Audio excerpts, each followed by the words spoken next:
बच्चों, a very happy morning आप सभी को। आप कैसे हैं? मैं विश्वास करती हूँ कि आप बहुत आनंदित हैं। किड्स बाइबल क्लब के लिए आज 4th डे पे आप सभी का स्वागत है। तो बच्चों, आज आप कुछ नया सीखने जा रहे हैं। क्या आप एक्साइटेड हैं? क्या आप एक्साइटेड हैं? आप मेरे पीछे बोलिए, ओ यस यस यस। आज हम कुछ नए गीतों को सीखने जा रहे हैं और कुछ अलग बातों को सीखें। क्या आप तैयार हैं? Good good. Jesus Jesus, yes. आप बहुत प्यारे बच्चे हो। मैं उम्मीद करती हूँ कि आप सब कुछ सीख रहे हो, क्योंकि आप बहुत स्ट्रांग हो और आप बहुत स्वीट हो। सो बच्चों, अभी ये टाइम है प्रेयर करने का, तो सब अपने आंखों को बंद कीजिए। अभी हम प्रेयर करेंगे, ठीक है? जब मैं प्रेयर करती हूँ तो जब मैं एक लाइन बोलती हूँ, उस लाइन को आपको रिपीट करना है, ओके? आंखें बंद कीजिए, हम प्रेयर करेंगे। प्रभु जी, हम आपको धन्यवाद देते हैं आज के दिन के लिए। प्रभु जी, आज आप हमें नई बातों को सिखाइए। प्रभु जी, आपका धन्यवाद करते हैं, यीशु के नाम से, आमीन। बोलो बच्चों, आमीन। और एक बार, आमीन। यस। हेलो बच्चों, ये समय है एक्शन सॉन्ग को सीखने का और करने का। जब टीम हमें सिखाती है तो आप उसे देखिए और करिए भी, ठीक है? तो आज हम एक नया गीत सीखने जा रहे हैं, वो है it's a great thing to praise the Lord. आइए उसका एक्शन देखेंगे।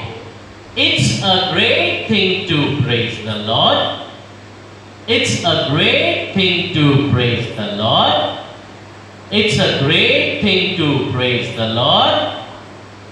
Walking in the light of the Lord. उसके बाद walk walk walk walk in the light. Walk walk walk walk in the light. Walk walk walk walk in the light. Walking in the light of the Lord. Okay, तो हम लोग इस गीत को अभी सीखेंगे।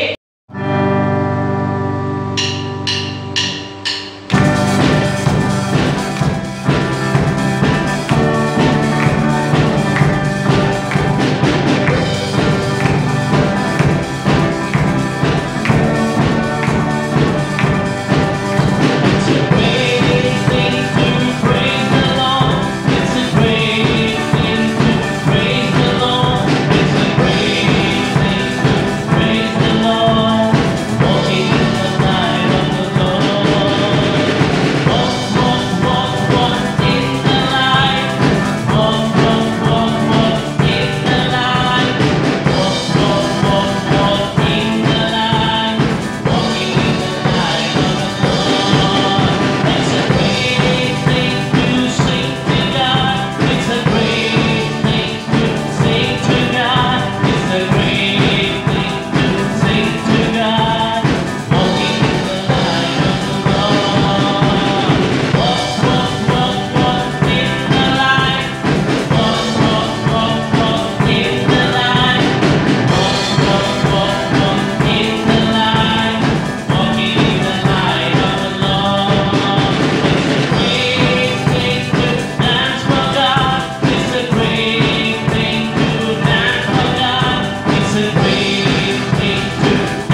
जो है यीशु ने शैतान को क्रूस पर हराया है। हारा हुआ शैतान मेरे जूतों के नीचे है।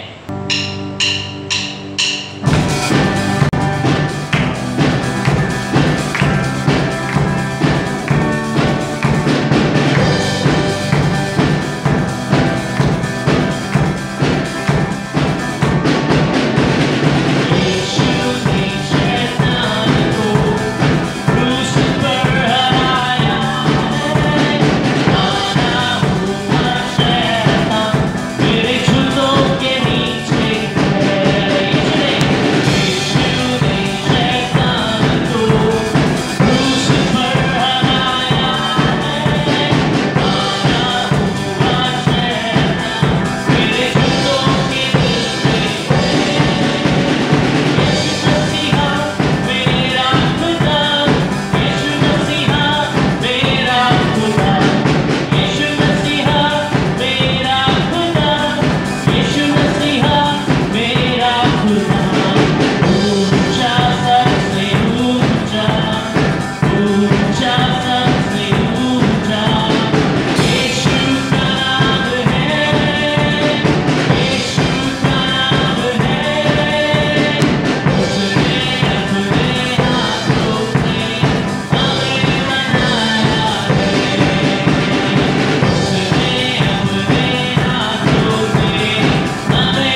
वचन को सीखने का। मैं विश्वास करती हूँ कि आप इन 3 दिनों के वचनों को बहुत अच्छे से सीख रहे हैं और उसे याद भी कर रहे हैं। सो आज हम एक नया वचन सीखेंगे मिस एकता दी से। ओके? हेलो बच्चों, मैं हूँ मिस एकता और मैं तुम्हें आज परमेश्वर का वचन सिखाने जा रही हूँ। तो मैं एक वचन को बोलूँगी और तुम्हें उसे मेरे पीछे दोहराना होगा। ठीक है बच्चों? चलो हम स्टार्ट करते हैं। आज का वचन हम सीखने जा रहे हैं वो है यिर्मयाह इसका 29वां अध्याय उसका 11वां वचन 29:11। सो मेरे पीछे आप दोहराइएगा। मैं बोलती हूँ, क्योंकि यहोवा की यह वाणी है कि जो कल्पनाएं मैं तुम्हारे विषय करता हूँ उन्हें मैं जानता हूँ, वे हानि की नहीं वरन कुशल ही की है, और अंत में मैं तुम्हारी आशा पूरी करूंगा। यिर्मयाह 29:11। ओके बच्चों, मैं विश्वास करती हूँ कि आप इस वचन को याद करेंगे। बाय। हेलो बच्चों, हाय, कैसे हैं आप सब? मैं विश्वास करता हूँ कि आप सब बहुत आशीषित हैं और केबीसी का बहुत आनंद ले रहे हैं। तो बच्चों, जो मैंने आपको 3 दिन सिखाया है, मैं विश्वास करता हूँ कि आपने उसे सीखा है। तो बच्चों, आज हम सीखेंगे पुराने नियम में यहोवा परमेश्वर के नामों के बारे में। ओके? सो अपने अपना बुक्स ले लीजिए। आप जो मैं सिखाता हूँ उसे लिखते जाइए। पहला नाम है एल शदाय। एल मतलब परमेश्वर, शदाय मतलब सर्वशक्तिमान। एल शदाय मतलब सर्वशक्तिमान परमेश्वर। ओके? दूसरा नाम है अल एल्योन। आप लिखते जाइए, एल एल्योन मतलब परमेश्वर सबसे महान। ओके? तीसरा नाम है याहवे। मैं जो हूँ सो हूँ।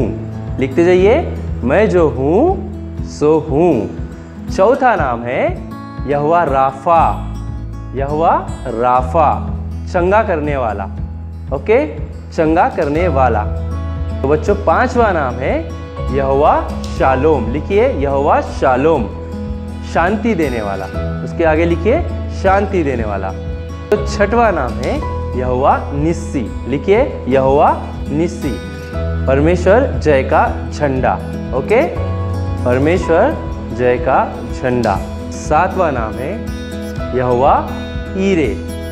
यहोवा ईरे, हमारा उपाय करने वाला। 8वां नाम है एलोहीम। लिखिए, एलोहीम, एकमात्र परमेश्वर, हमारा एकमात्र परमेश्वर। तो बच्चों, मैं विश्वास करता हूँ कि आपने इन नामों को सीखा है, अपने बुक्स में लिखा है। कल हम आगे के नामों को सीखेंगे। ओके बच्चों, bye, God bless you all. आइए बच्चों, अभी हम एक इंटरव्यू देखेंगे मिस एकता दीदी जो पास्टर प्रतीक का इंटरव्यू लेंगे। ठीक है? आप सभी देखिए इंटरव्यू को।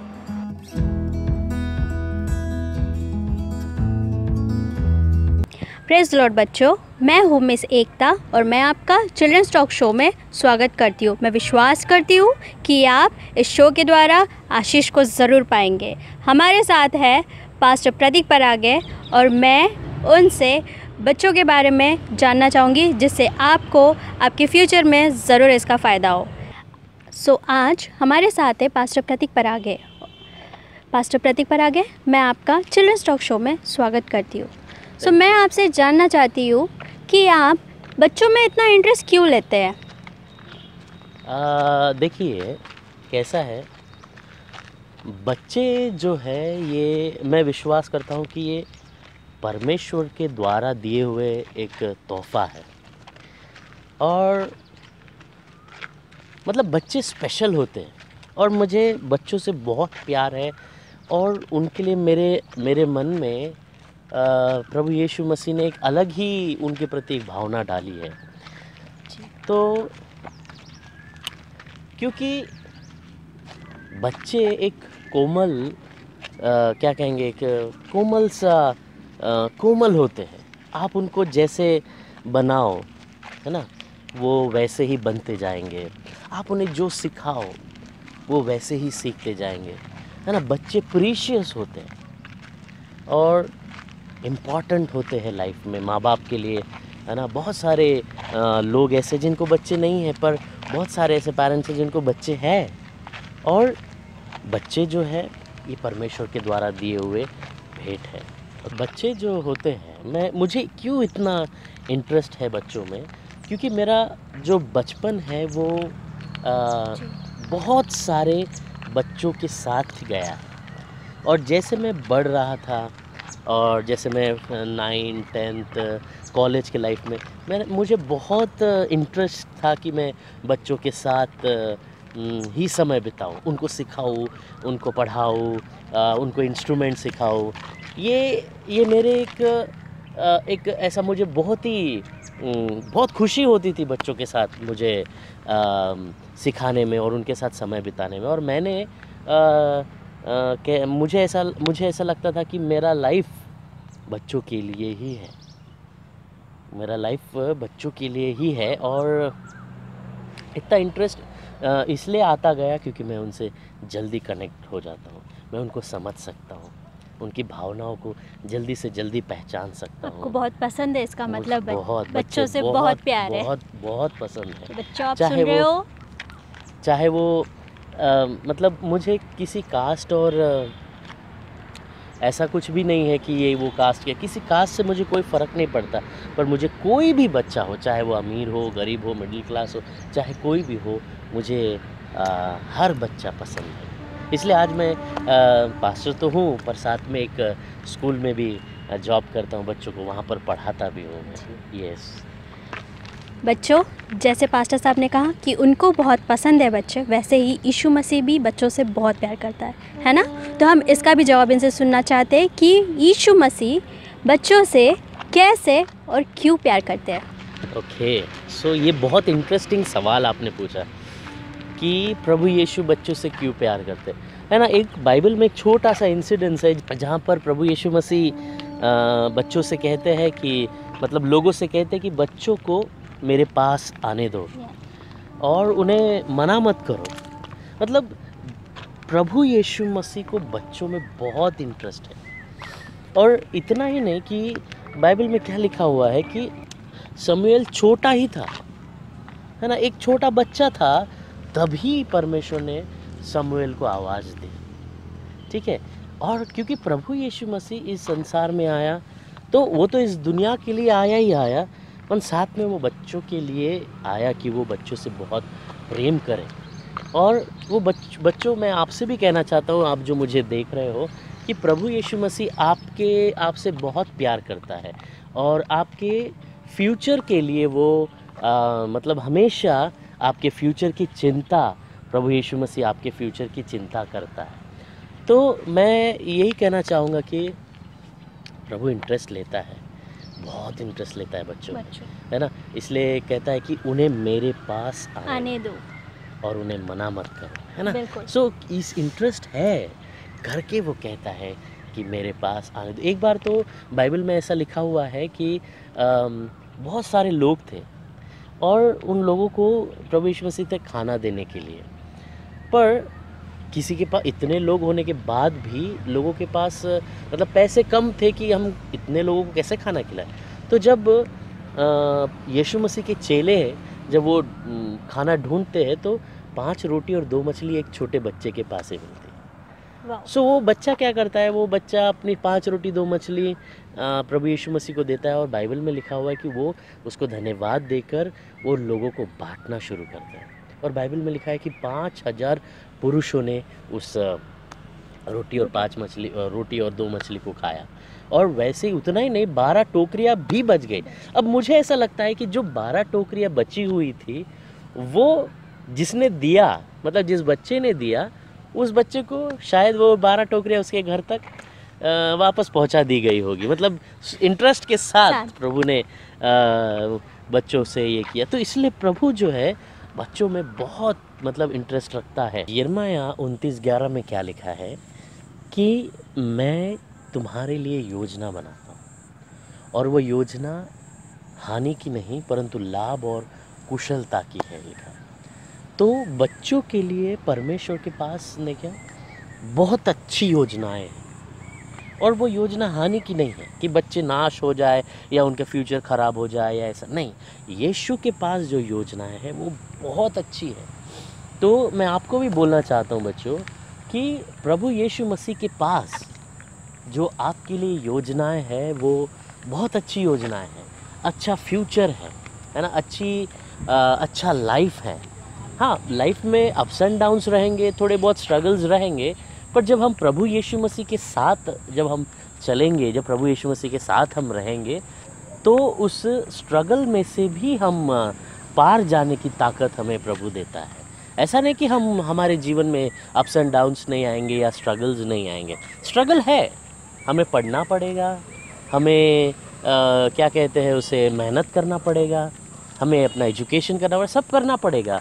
पर उसके साथ साथ हमें जब हम प्रभु यीशु मसीह पर हम विश्वास करते हैं तो हम और आगे बढ़ते जाते हैं। बच्चों, तो हमने यहाँ ये जाना कि यीशु मसीह बच्चों से कैसे प्रेम करते हैं, है ना। उन्होंने कहा है कि बच्चों को मेरे पास आने दो और उन्होंने 5000 लोगों को एक बच्चे के द्वारा आशीष को दिया है ना। चलो, इसका जवाब आपने सबने सुना। हम और भी पास्टर साहब से बात करने जाएंगे और भी सवालों के जवाब को हम सुनेंगे। मेरा नेक्स्ट क्वेश्चन है कि आजकल बच्चे इंटरनेट पे बड़े ही लगे रहते हैं, तो इस बारे में भी हम उनसे जानना चाहिए, है ना। पास्टर साहब, आप क्या सोचते हैं कि आज बच्चे बहुत ज़्यादा इंटरनेट पे लगे हुए होते हैं, तो इसका उनके जीवन में क्या इफ़ेक्ट होता है? इंटरनेट की अगर बात करेंगे तो इंटरनेट जो है या सोशल मीडिया जो है आज के डेट में सबके लिए ज़रूरी है, लेकिन बच्चे इसका बहुत ज़्यादा गैर फ़ायदा लेते हैं। ये आप सही है, पर मैं आपसे कहना चाहता हूँ कि ये दोनों काम करता है। मतलब ये हमारे लिए ज़रूरी भी है, हमारे लिए अच्छी बातें भी करता है और साथ साथ में इसके दुष्परिणाम भी बहुत सारे हैं। क्योंकि क्या होता है कि जब बच्चे इंटरनेट का यूज़ करते हैं तो कई बार उस इंटरनेट की लत है ना, बच्चों को लत लग जाती है, सोशल मीडिया की लत लग जाती है और गेम्स की बहुत लत लग जाती है, जिससे क्या होता है कि उनके मन पर एक बड़ा प्रभाव पड़ता है। मतलब उनका जो मन है वो हमको तो ऐसा लगता है कि बच्चे खुश हैं, खेल रहे हैं, ये है, पर साइकोलॉजिकली वो धीरे धीरे थोड़े थोड़े डिस्टर्ब होने लग जाते हैं। क्योंकि कैसा है कि गेम्स में बहुत सारे या सोशल मीडिया में बहुत सारे ऐसे अलग अलग सीन्स होते हैं, बहुत सारे डिस्टर्बिंग सीन्स होते हैं, जहाँ पर फॉर एग्जांपल अगर गेम्स लिया जाए तो वहाँ पर गन्स चलाई जाती है। तो ये सारी चीज़ें ऑलरेडी अंदर में बच्चों के क्रिएट कर रहे हैं कि मतलब वो रैशनेस बच्चों में ऑलरेडी क्रिएट हो रहा है। मतलब इंटरनेट का जो यूज़ है वो बहुत हद तक अच्छे कामों के लिए तो हो तो रहा है, पर साथ साथ में उसका क्या बोलते हैं नेगेटिविटी भी बहुत हो रही है। तो इसलिए मैं ये कहना चाहता हूँ कि सोशल मीडिया तो इस्तेमाल करना अच्छा है, पर अगर लिमिटेशंस है तो बहुत अच्छा है। और अगर पेरेंट्स मुझे देख रहे हैं, कोई माँ बाप मुझे देख रहे हैं, तो मैं उनसे भी कहना चाहता हूँ कि आप अपने बच्चों को करीब 15 साल तक या 16 साल तक उनको एक इंटरनेट या मोबाइल को यूज़ करने में एक सीमा या दायरा उनके जीवन में रखें और वॉच करें कि वे अपने मोबाइल में या इंटरनेट में, वो लोग अपने कंप्यूटर्स में या लैपटॉप्स में जो भी है आपके पास, वो क्या यूज़ कर रहे हैं, उसमें क्या चल रहा है। तो ये आपको ध्यान रखना इसमें बहुत ही ज़रूरी है। और बच्चों में आपसे कहना चाहता हूँ कि ज़्यादा इंटरनेट और ज़्यादा मोबाइल गेम्स और ज़्यादा सोशल मीडिया यूज़ करने से क्या होता है कि हमारा कंसंट्रेशन धीरे धीरे डिस्टर्ब होने लग जाता है।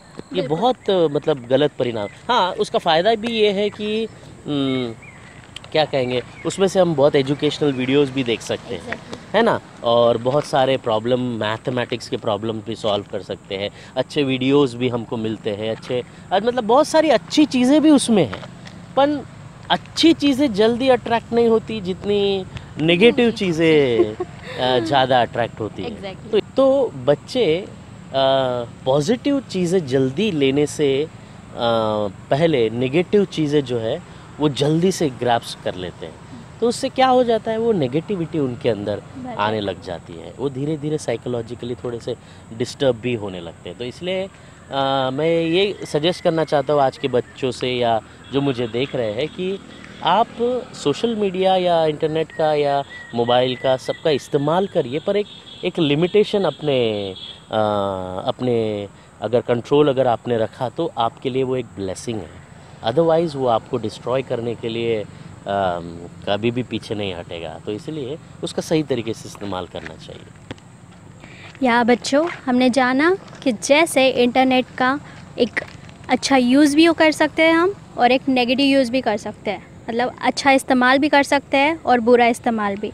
अभी आप पे निर्भर है कि आप इससे क्या सीखना चाहते हैं। पर इंटरनेट पे बहुत सारी अच्छी अच्छी चीज़ें भी है जिससे हम बहुत कुछ एजुकेशनल चीज़ें सीख सकते हैं और बहुत कुछ हम क्रिएटिविटी कर सकते हैं अपने लाइफ में। अब आप देखिए आप क्या करना चाहते हैं और आपके हर चीज़ और हर आपके काम से आपको परमेश्वर की महिमा करना है, ये ना भूलिएगा। अब हम अगला सवाल हम पास्टर साहब से करना चाहते हैं कि आप बच्चों के फ्यूचर के बारे में क्या सोचते हैं कि उन्होंने क्या करना चाहिए अपने लाइफ में, उन्होंने कैसे करना चाहिए। आप थोड़ा गाइड करिए उनको ताकि वो एक अच्छा डिसीजन अपने लाइफ में ले सके। ये जो सवाल जो आपने पूछा मुझे, है ना, ये बहुत ही इम्पोर्टेंट सवाल है। मतलब हर बच्चों के लिए ये जो सवाल है ये बहुत इम्पोर्टेंट है, फ्यूचर।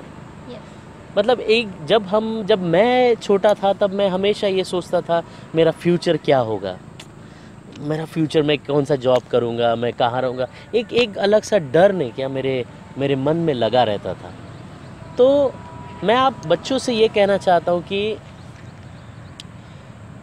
अब आपका बच्चों का जिस एज में जो रोल है आपका, उसको आपको करना पड़ेगा। अगर आप बच्चे हैं और आप स्कूल में जा रहे हो तो आपका मेन लक्ष्य है कि आपको पढ़ाई करना है ना। जब आप पढ़ाई करेंगे, तब जब आप कंसंट्रेट करेंगे अपने पढ़ाई में और या अपने आत्मिक जीवन में या अपने आत्मिक बातों में जब आप कंसंट्रेट करेंगे, तब क्या कहते हैं कि आप एक अच्छे फ्यूचर की तरफ बढ़ोगे। क्योंकि अगर आप पढ़ोगे नहीं तो कैसे फ्यूचर बनेगा। आज के डेट में फ्यूचर मतलब पढ़ाई एक माध्यम है अच्छे फ्यूचर के निर्माण के लिए। You have to get knowledge. उनको नॉलेज और विजडम लेना बहुत ज़्यादा ज़रूरी है। सो इसलिए ज़रूरी है कि हमको पढ़ना, माँ बाप की आज्ञाओं को मानना और अपने बड़ों की आज्ञाओं को मानना। आजकल बच्चे क्या करते हैं पता है, बच्चे करते हैं कि जैसे माँ बाप ने कुछ बोल दिया तो तुरंत वो उल्टा जवाब देने लग जाते हैं, तुरंत वो उन पर शाउट करते हैं, तुरंत वो चिल्लाते हैं। आज के डेट में मैंने बहुत सारे बच्चों को देखा, तुरंत शाउट करते हैं, तुरंत चिल्ला देते हैं, तुमको क्या समझ, नेचर के हो गए, बिल्कुल बहुत ही एग्रेसिव। तो मैं यही कहना चाहता हूँ कि बच्चों ने अभी अपने पढ़ाई की तरफ अगर कॉन्सेंट्रेट किया, जो उनका रोल है, जो भूमिकाएं हैं, अगर उन्होंने अपने पढ़ाई की तरफ कॉन्सेंट्रेट किया तो डेफिनेटली वो एक अच्छा फ्यूचर। क्योंकि सुलेमान भी अपने तो आप जानते हो कि सुलेमान ये बुद्धिमान था। बाइबल में जो सोलोमन है, सुलेमान, ये बहुत ही बुद्धिमान था। पर जब दाऊद, उसका पिताजी, जब उसको कहता है, एक बाप एक अपने बेटे को सलाह जब देता है, तब दाऊद कहता है कि जो बातें मैंने तुझे सिखाई है ना, उसे क्या करना, तू अपने गले की कंठमाला बना कर रखना। मतलब तू बुद्धिमान होना, तू पढ़ना। और इतना ही नहीं कि ये भी लिखा है कि व्यवस्था की पुस्तक है ना तेरे चित्त से कभी उतरने ना पाए, इसी में दिन रात ध्यान दिए रहना। तो हमें परमेश्वर के वचन को सीखना, क्योंकि परमेश्वर का वचन क्यों, पढ़ाई के साथ वचन इसलिए ज़रूरी है कि हमको वचन क्या करता है। पढ़ाई तो एक फ्यूचर को निर्माण करता है, पर वचन कैरेक्टर को निर्माण करता है। आप एक अच्छा कैरेक्टर, है ना, एक अच्छा लोग आप कितने एजुकेटेड है ये नहीं देखेंगे, पर आपका कैरेक्टर कैसा है। तो वचन जो है आपके कैरेक्टर को बिल्डअप करता है। तो इसलिए बहुत ज़रूरी है कि हमको पढ़ाई के साथ साथ परमेश्वर के वचन पे भी ज़्यादा से ज़्यादा ध्यान देना, स्पेशली जवान लोगों को, बच्चों को स्पेशली, कि वे अपने वचन को, इसलिए कैरेक्टर को दिन रात, मतलब बाइबल में क्या लिखा है कि तू उस वचन को रात और दिन मनन करना, 2 times a day। क्यों? क्योंकि उससे हमारा कैरेक्टर अच्छा बनता है, उससे हमारा कैरेक्टर बिल्डअप होता है। सो मुझे ऐसा लगता है कि बच्चों आप भी परमेश्वर के वचन को रोज़ पढ़ना है, जिससे आपका कैरेक्टर अच्छा हो। रोज़ पढ़ाई करना है जिससे आपका फ्यूचर अच्छा हो। बुद्धिमान बनना है, नॉलेज लेना है, और माता पिता की आज्ञाओं को मानना है, और अपने लाइफ में अच्छे डिसीजंस लेना है। एरोगेंट नहीं बनना है, सबके साथ प्रेम से रहना है, चोरी नहीं करना, झूठ नहीं बोलना। कुछ बातें जो है हमको सीखना है, चोरी नहीं करना, झूठ नहीं बोलना, और किसी से बैर, गुस्सा या झगड़ा नहीं रखना, पर अपना लाइफ एक अच्छा लाइफ होना चाहिए। उस तरीके से अपना जीवन आपको बनाना है, और रोज़ आपको बाइबल पढ़ना है। ये आपने बहुत ही अच्छी बात बच्चों को बताई है। सो आपने सुना पास्टर साहब ने क्या कहा है कि हमें बाइबल पढ़ना है, हमें परमेश्वर से बुद्धि को मांगना है, एक अच्छे कैरेक्टर को बिल्डअप करने के लिए हमें परमेश्वर के वचनों के ऊपर चलना है, और परमेश्वर हमें निश्चय ही हमारे लाइफ में मार्गदर्शन करेगा कि हम फ्यूचर को हमारे एक अच्छे से बिल्डअप कर सके। बच्चों, आप निश्चिंत रहिए, परमेश्वर आपके साथ है। और इस प्रोग्राम से सुनिश्चय मैं आशा करती हूँ कि पास्टर साहब ने जो कुछ भी आपको बताया उससे आपने आशीष को पाया होगा। पास्टर साहब, मैं आपका धन्यवाद करती हूँ कि आप इस प्रोग्राम में आए और आपने बहुत ही अच्छी बातों को बच्चों को सिखाया है। सो बच्चों, मैं अभी इस प्रोग्राम को यहीं पे कंक्लूड करती हूँ। बाय।